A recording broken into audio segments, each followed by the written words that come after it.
Have you ever had a moment where you completely misunderstood someone you trusted? It's a terrible feeling, right? It can shake the very foundation of a relationship. Today, I want to share a story about two old friends, Leo and Maya, and how a simple misunderstanding almost tore their decades-long friendship apart. It's a story that I think a lot of us can relate to, and it holds a powerful lesson about communication and giving people the benefit of the doubt. Leo and Maya had been friends since kindergarten. They were the kind of friends who finished each other's sentences, who knew each other's secrets without a word being spoken. Their bond was built on years of shared laughter, tears, and unwavering support. Leo was a meticulous planner, a bit of an overthinker, while Maya was spontaneous and lived in the moment. Their differences were what made their friendship so balanced and strong, or so they thought. The trouble started with a business venture. Leo had been saving up for years to open a small, independent bookstore. It was his lifelong dream.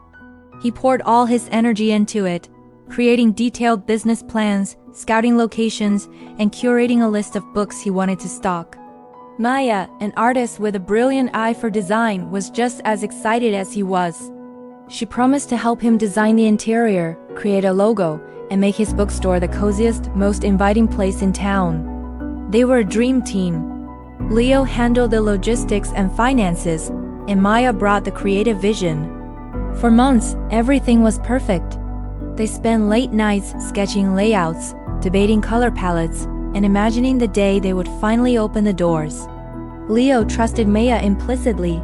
He gave her a significant portion of his savings to purchase custom-made bookshelves, unique furniture, and art supplies for the decor. It was a huge amount of money, but for Leo, giving it to Maya was like putting it in another one of his own pockets. He never once doubted her. A month before the grand opening, things started to get weird. Maya became distant. Her calls went to voicemail, and her texts were short and infrequent. When Leo asked for updates on the furniture and decor, her answers were vague. "It's coming along," she'd say, or "just waiting on a supplier." Leo started to feel a knot of anxiety tighten in his stomach. The launch date was approaching, and the store was still an empty shell. The money he had given her was a huge chunk of his life savings. One afternoon, Leo drove by the address Maya had given him for the carpenter making their custom shelves. He just wanted to see the progress for himself, to ease his own anxiety. But when he got there, the workshop was closed. A sign on the door said, "Out of business." Panic seized him. He called Maya again and again, but there was no answer. His mind started racing, filling the silence with the worst possible scenarios. Was she in trouble? Had she been scammed? Or worse, had she scammed him? That night, Leo couldn't sleep. The trust he had placed in Maya felt like a lead weight in his chest. He scrolled through her social media, looking for clues. And then he saw it. A photo, posted by one of Maya's other friends, from a week ago. It was a picture of Maya on a beach in a tropical paradise, holding a fancy drink, smiling from ear to ear. The caption read, "Living her best life." Leo's world shattered. The money, the silence, the vacation. It all clicked into place in the most horrible way imaginable. She had taken his money and run off. The person he trusted most in the world, his friend since childhood, had betrayed him. The pain was sharp and suffocating. It wasn't just about the money. It was about the years of friendship, the shared memories, all of it now feeling like a lie. Fueled by a mix of heartbreak and rage, Leo did something he would later regret. He sent her a long, furious message. He accused her of being a thief, a liar, and a terrible friend. He told her he never wanted to see her again and that she had destroyed his dream. He poured all his pain and anger into that message and then blocked her number. He sat in his empty, unfinished bookstore, surrounded by the ghosts of his broken dreams, and felt completely and utterly alone.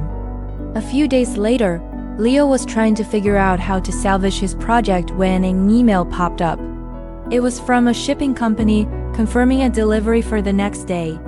The delivery was for a large consignment of furniture and decor, all addressed to his bookstore. Leo was confused. He clicked on the tracking details, and the sender's name was the carpenter whose workshop he's seeing closed down. Attached was a note. The note was from the carpenter. He explained that he had a sudden family emergency and had to close his main workshop temporarily, but he hadn't abandoned the project. He had moved all the work to his private home studio to finish it on time. He apologized for the lack of communication, explaining he'd lost his phone during the chaos. And then he mentioned Maya. He wrote about how she had been at his studio every single day, overseeing the work, even helping with the finishing touches herself to make sure every piece was perfect. He said she had been relentlessly dedicated to getting it right for her friend's dream store. As Leo read the email, a truck pulled up outside. It was the delivery. And stepping out of the passenger seat was Maya. Her eyes were red and swollen, and she looked exhausted. She was holding her phone, showing him the long, hateful message he had sent. She didn't say a word. She just looked at him, her expression a mixture of profound hurt and disappointment. The truth came flooding out. The vacation photo? It was an old picture from 2 years ago that her friend had reposted as a throwback. The real reason Maya was uncontactable was because her mother had been in a serious accident and was in the hospital. She had been juggling hospital visits with overseeing the final stages of the bookstore's furniture, working tirelessly to ensure everything was perfect for Leo, just as she'd promised. She didn't want to worry him with her family problems, thinking she could handle it all on her own and surprise him with the finished product. She thought her silence would be understood as her being busy, not as a sign of betrayal. The weight of Leo's misinterpretation crashed down on him. He had been so wrapped up in his own fear and anxiety that he had unconsidered any other possibility. He hadn't given his best friend the benefit of the doubt. He had let his imagination run wild and accused her of the worst, without a single piece of real evidence. He had broken the trust between them just as much as he thought she had. Standing there, in front of the beautiful custom-made shelves she had poured her heart into, Leo felt ashamed. He started to apologize, the words catching in his throat. He explained his panic, the closed workshop, the photo, all the pieces of the puzzle that he had assembled so incorrectly. Maya listened quietly. When he finished, she finally spoke, her voice trembling. She told him how much his message had hurt her.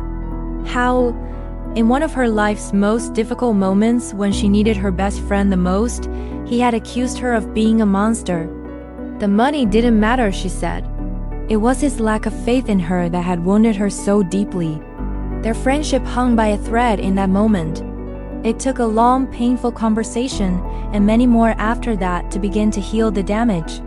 Leo had to earn back Maya's trust, not with grand gestures, but with consistent honesty, patience, and a genuine effort to be a better listener.